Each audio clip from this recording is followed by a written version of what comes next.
By far, the most requested thing on the channel has been an updated exotic tier list. So, here we go. Today we'll be going over all Year 2 primary exotic weapons, with specials and heavies to come shortly after. This is a combination of my thoughts, my clan's thoughts, and my Twitch chat's thoughts. Exotics are rated on the following factors: how good the weapon is on its own, how good it is compared to other exotics in that slot, how good it is compared to other exotics in general, how good it is compared to other legendary options, and its situational usage. We'll start with auto rifles. The SUROS Regime gets a B+ for PvE and a high B+, maybe an A- for PvP. On its own as an auto rifle, it can perform pretty well, although its main problem is how quickly you can burn through your ammo, especially if you're utilizing spinning up. It puts out fairly good damage, and with spinning up can do some very high damage when stacked with glass half full. However, in order to reach spinning up, you need to fire almost half of your magazine without stopping, then continue to fire it, which is a rare situation compared to just shooting the gun. Focused fire in theory is a bit better for shorter periods of firing, allowing you better control of the weapon without feeling like you're sacrificing a bonus, but I believe it does end up being a net damage loss overall. In PvP, it gets an A- and is among the best auto rifles in the game. Its damage output, if you manage to hit spinning up, is nearly unbeatable, although it will be rare to get spinning up to happen efficiently or naturally. The stability of the weapon can be spec'd very highly, giving you a very easily controlled weapon for close to mid-range fights. However, it still can be difficult to beat out other higher tier weaponry in mid-range and far-range engagements without accurate shooting. The Monte Carlo gets a C+ for PvE and a C+ to a B for PvP. In PvE, it has some cool synergy with Titans, with no backup plans on Defenders and Melting Point on Sunbreakers. Unfortunately, this synergy is not something that ends up being really that potent. Melting Point is not something that is needed that often, and having to use Monte Carlo ends up being much more of a hindrance as opposed to a benefit. No backup plans, while usable now, don't really have much value in any PvE categories other than it's pretty cool synergy. In PvP, it is a serviceable weapon as a medium rate of fire auto, somewhat manageable recoil, and decent range given its archetype. The bonus can be helpful for Night Stalkers using offensive smoke bombs and Stormcallers with increased melee attack range.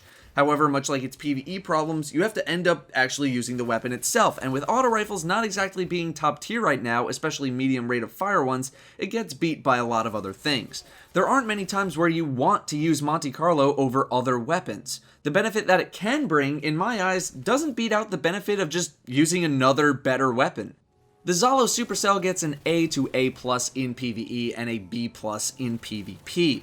The double kill and chain lightning mechanics are very handy, ensuring that you stay active while killing as much as possible. It is essentially a better Monte Carlo in terms of PvE capabilities, while also having some bad juju in it with the increased super energy on double kills. It is also the only Year 2 elemental primary weapon in the game right now, which in certain situations can be very helpful, specifically anything with arc burn. However, arc burn has not been as big of a deal as it was in Year 1, and the absence of elemental primary weapons has not really been a big deal in Year 2, as much as people like to think that the sky is falling because we don't have them. In cases where there is arc burn, Zhalo turns into one of the best, if not the best weapon in the game.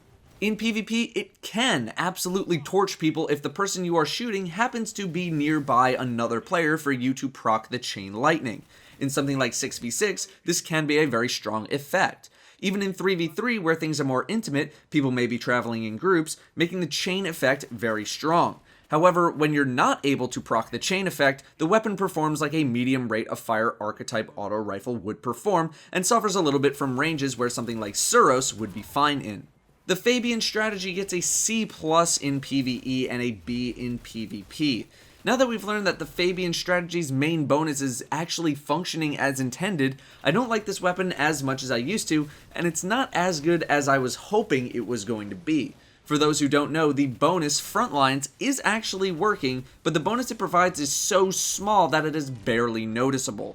With this new information, this weapon is basically just a medium rate of fire auto rifle with crowd control and life support. While those bonuses are good, the archetype of the weapon isn't very strong at the moment, even with extended mag.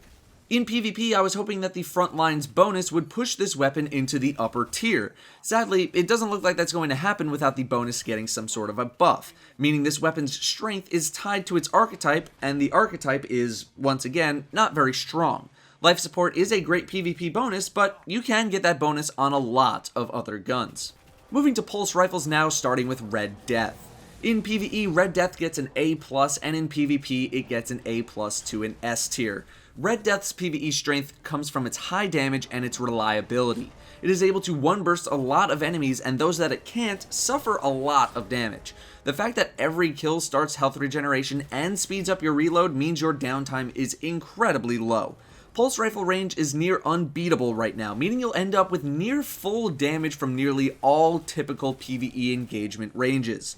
In PvP, it gains the same benefits. While much harder to do compared to Year 1, it is one of the few pulse rifles that can still 2-burst kill enemy players. The health regeneration after every kill can save you from many post-mortem effects, specifically damage over time components of melee and grenades. It is incredibly reliable from ranges that rival scout rifles, and there is nothing not to love about the weapon. Its only weakness is its rate of fire, meaning shotgun rushes might prove to be somewhat problematic without headshots. Otherwise, this is definitely one of the best PvP weapons in the game right now. Bad Juju gets an A in PvE and an A+ to S in PvP. In solo content, it is very difficult to beat the strength of Bad Juju. Being able to fire your gun non-stop and getting bonus damage after kills makes you the most efficient you can possibly be. The increased super energy from kills is very potent, giving you your super significantly faster than any other weapon in the game.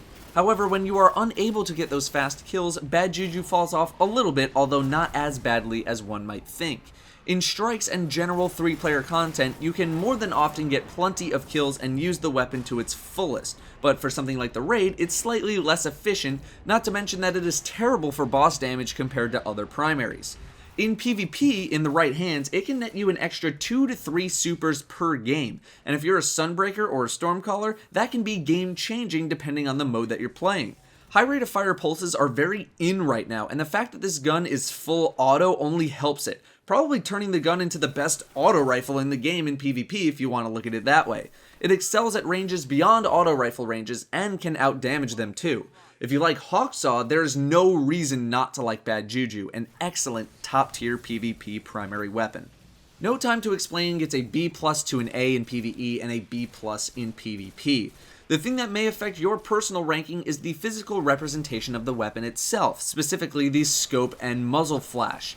Some players find this problematic, others not so much. Seeing as Smite of Moraine and No Time to Explain have the exact same damage, and No Time to Explain actually has better stats and less recoil, and Smite of Moraine is one of my favorite weapons in the game, I personally gave the weapon an A for PvE.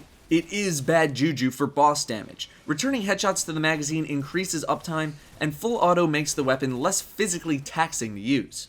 In PvP, the same issues occur. If you don't like the sights or the muzzle flash, you may like this weapon less than something like Nerwin's Mercy, even though the weapons are basically the same thing. Full auto is not as important, and neither is returning shots to the magazine, since reloads are much more frequent. If you're the kind of person who doesn't mind the sights and can see through the muzzle flash, then this is a great weapon. However, since there are so many other options like it, it doesn't get as high of a rating simply because it can be very easily replaced without consequence. That is part 1 of the exotic weapon tier list. Tune in tomorrow for part 2 and Wednesday for part 3.